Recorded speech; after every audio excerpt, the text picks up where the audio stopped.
নমস্কার বন্ধুরা, আশা করছি তোমরা সবাই ভালো আছো। আবারও চলে এসেছি নতুন একটা ভিডিও নিয়ে, নতুন স্বাদে নতুনভাবে রান্নাঘরে। আবারও আজকে খিচুড়ি বানাতে চলেছি অন্যভাবে।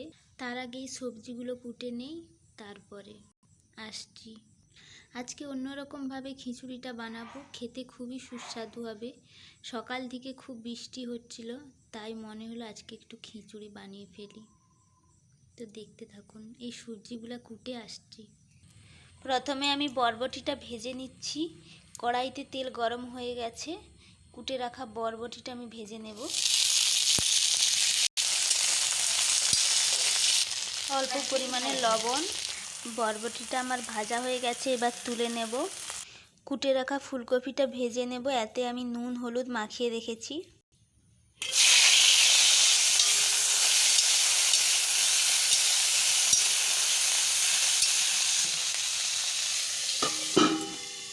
এপাশে মুসুর কলাই আর চালটাকে ধুয়ে নেব।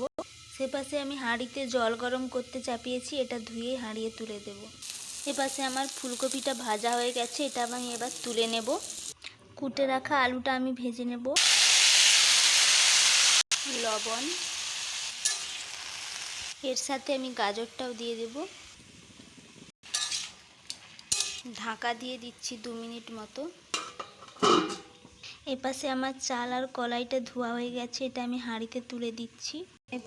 এপাশে জলটা গরম হয়ে গেছে, এবার চাল আর কলাইটা তুলে দেব। চাল কলাইটা আমি হাঁড়িতে তুলে দিয়েছি, তাতে এবার হলুদ গুঁড়ো আর লবণটা দিয়ে দেব। আলু গাজরটা ভাজা হয়ে গেছে, এবার আমি এটাকে তুলে নেব।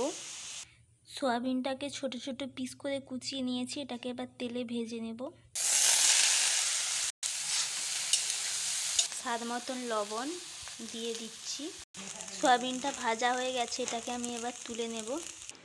সব কিছু আমার ভাজা হয়ে গেছে, এবার আমি কড়াইতে তেলটা গরম হয়ে এলে রসুন কুচানোটা দিয়ে দেব। তেলটা আমার গরম হয়ে গেছে, রসুন কুচানো। রসুনটাকে ভালো করে ভেজে নিতে হবে, লাল করে।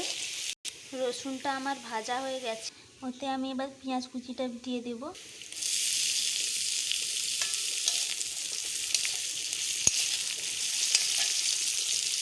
পেঁয়াজটাকে আমি ভালো করে লাল করে ভেজে নিচ্ছি।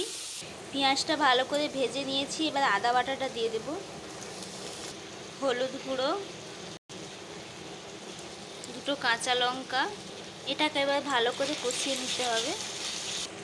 অল্প পরিমাণে একটু জল দিয়ে এটাকে আমি ঢাকা দিয়ে দিচ্ছি। এতে টমেটো কুচানো দিয়ে দিচ্ছি। ঢাকা দিয়ে দেব আবার 1 মিনিট মতন। দেখতে পাচ্ছেন মশলাটা আমার কষানো হয়ে গেছে, এতে আমি এবার একে একে সব সবজিগুলো দিয়ে দেব। সয়াবিনটা দিয়ে দিচ্ছি। আলু আর গাজরটাকে যে ভেজে রেখেছিলাম সেটা দিয়ে দিচ্ছি। ভেজে রাখা বরবটি ভালো করে এবার মাখিয়ে নিতে হবে। ভালো করে মিশিয়ে নিয়েছি সবজিটার সাথে। এর উপরে এবার একটু নারকেল কুড়া দিয়ে ভালো করে মিশিয়ে নিয়ে এটাকে একটু ঢাকা দিয়ে 2-3 মিনিট সবজির সাথে কষাতে হবে। এটা আমি 2 মিনিট মতো ঢাকা দিয়ে দেব।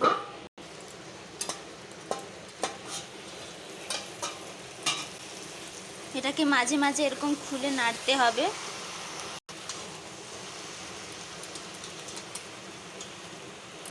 দেখতে পাচ্ছেন কালারটা কত সুন্দর এসেছে। আমার রান্না যদি ভালো লেগে থাকে তাহলে আমার চ্যানেলটি সাবস্ক্রাইব করবেন, কমেন্ট করবেন আর লাইক দিবেন। এটা আমি আবারও ঢাকা দিয়ে দেব। সবজিটা আমার রেডি হয়ে গেছে, এটা আমি এবার খিচুড়িতে দিয়ে দেব।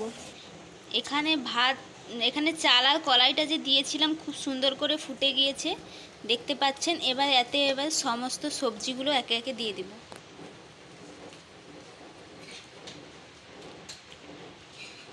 সবজিগুলো দিচ্ছি এতে। সব সবজি দেওয়া হয়ে গেলে তারপরে আসছি আবার। সবজিটা ভালো করে মিশিয়ে নিতে হবে এইভাবে।